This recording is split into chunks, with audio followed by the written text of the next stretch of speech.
Okay. Hi, everybody. It's Mrs. Espinosa with some tips on how to use and take care of your new desk and a few tips for helping with virtual learning. Okay, so one of the first things you need to pay attention to is the daily schedule. So we put a visual schedule in there just to help everyone stay focused, and it's on the inside. So what's great about these schedules is it helps everyone to know what do I need for each subject and what time is it. It also is really good for students when they're just getting bored. You can say, okay, one more thing until your break. You just have to get through this or almost there to lunch. It's just really great for children to be able to predict what's coming. It keeps them a little more focused and a little calmer. And it's good for parents because then you know what's going on. All right. So on the inside of every desk is also a reminder of what to do at the end of the day, each day. We also have name tags for everyone with our alphabet and our pictures for the keywords. And there's a number line and some reminders about letters. Some other students might have a few things that their teacher used in particular. So those are there for you as well. We also made sure to keep our breathing icons in there for everyone. So when you get frustrated, you know where to look. Now, take a look at this slide. This is what it should look like when you're in virtual learning. You're sitting at your desk. Note that headphones are on. The student is facing the desk and paying attention. So this is the way we would like you to use these new desks. Now, some tips for grown-ups who are helping students. Routines really matter. So it's important to try the following things. Create a solid nighttime routine. Make sure to set a bedtime between 8 and 9 p.m. so children get enough sleep. Create a solid morning routine. Make sure to set an alarm each morning for 8 a.m. so everyone is up and ready to log on at 9 a.m. They had their breakfast, they're dressed, their hair is brushed. So at 9 a.m., they're just logging right on, ready to learn. Make sure that all tech devices are fully charged the night before. It's really important to plug them in each night. Designate a workspace for your child. So that's what this new desk is for. Now, for younger children, it should be a space where you can keep an eye on them. So if they're starting to get distracted, you can remind them what to do. They should know that you're nearby to remind them to pay attention and stay focused. We do find that accountability is helping some of our younger students. So if they know that, the grown up is all the way upstairs and they're downstairs, they kind of know what they can do and nobody's watching. But if they know you're nearby and just keeping an eye, not participating, but just watching, and if you even just go over and just touch them on the shoulder and say, don't forget, you need to pay attention now, that is helpful. So they just know that someone's looking. To find a spot that's quiet as possible. Now, we know this is really hard, but do the best you can. Make sure students are facing the wall and away from all the business and busyness that's going on in your house. That can be helpful.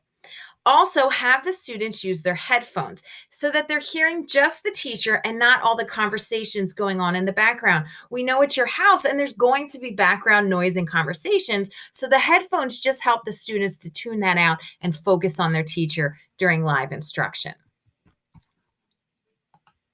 All right, now remember, at the end of the day, everything has to go back into the book bag. All the notebooks, the pencils, the crayons, the math book, any whiteboards, and you can even put the computer inside of there and plug it in.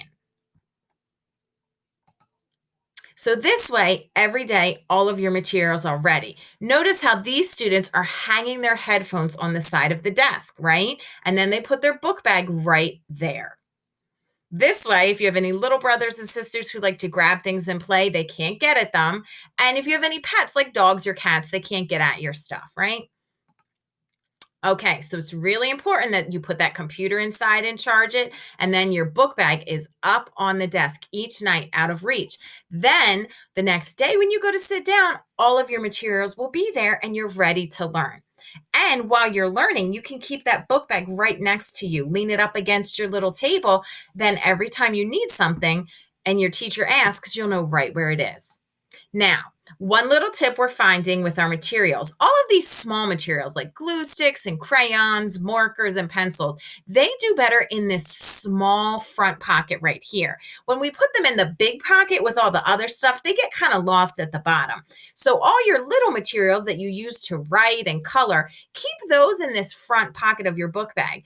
Then all your big materials like notebooks, writing journals, math book, whiteboards, they can go here. That way it keeps a little more organized, boys and girls, and you can find your materials when your teacher says, get out your whiteboard, you know where it is. And you know the marker is going to be in that front pocket. So just a little tip we figured out. Now, for any grown-ups watching, on the outside, we've put some things that maybe your child's teacher wants you to know. So we put like their daily schedule. Maybe we put the grown-up version with a little more explanation, anything the teacher uses that they thought you should know about.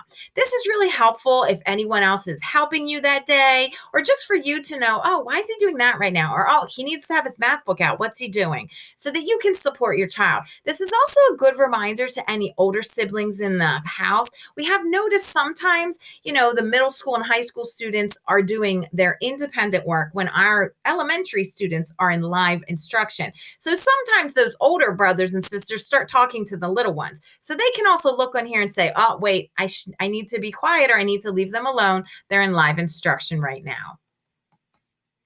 All right. So a few other tips from our friends at Conscious Discipline who are really helping us with positive behavior in Musselman Learning Center. So encourage your child every step of the way and celebrate all the smallest of victories. Remember, sports fans like those Eagles fans and Flyers and Phillies fans don't sit silently in the stands, cheering only when their team scores. We know that they cheer at every possible opportunity, even the ones the players miss. So guess what? Become a diehard fan of your children and your students and encourage every attempt and cheer them towards success. So here's some examples of phrases that encourage and celebrate. The formula is noticing for encouragement. You do this, you say you, and then you tell your child what they did. So, and then you explain how that was helpful. Then you add a non-judgmental phrase like you did it. That can also be supportive. So some examples are, wow, you raised your hand or used the hand up signal so the teacher would know you wanted to speak. That was really helpful. You did it. Wow, you logged in on time after the break, so you caught every minute of your teacher's instruction. You stood up and stretched to help keep your focus. Way to go. That was really helpful. You went to the bathroom on your own so you could take care of yourself, or mommy or daddy could keep working. That was really helpful. Ooh, you came to class fully dressed with your hairbrush. Good for you. You did it. Way to go. Good for you. Just ways to celebrate. And it's all those little things. And that can help everyone feel a little less stressed and a little more positive. Because let's face it, this is tricky. And it's, we need all the help that we can get. All right. Now, what happens when they're struggling, but we still want to keep praising and helping them? So here's some when they're struggling to master a skill. Think of how you cheered your children along when they were learning to walk and talk. Now translate that to your child's distance learning. When you see children as capable of success and you express this to them both verbally and non-verbally, they are more likely to be successful. So here's some phrases that you could use. You can do this. You almost did it. You're so close. Keep trying. You haven't gotten it yet, but you're learning more every day. You'll get there. Keep going. Oops, we all make mistakes. Let me know if you need help. You're working so hard. This is really tough stuff. All your hard work will eventually pay off. You haven't mastered it yet, but you're so close. Keep at it. So just some phrases that help us encourage our children when things are getting tough, which we know it's happening, right?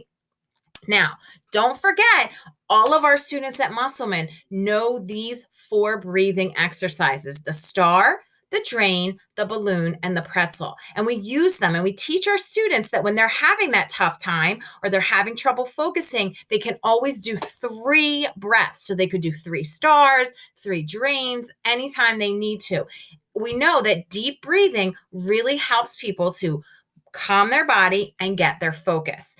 And if you ever need more tips, please jump over to my Google Classroom. I have lots of videos and read alouds that you can use with students or you can watch as parents. And I'm always adding more resources.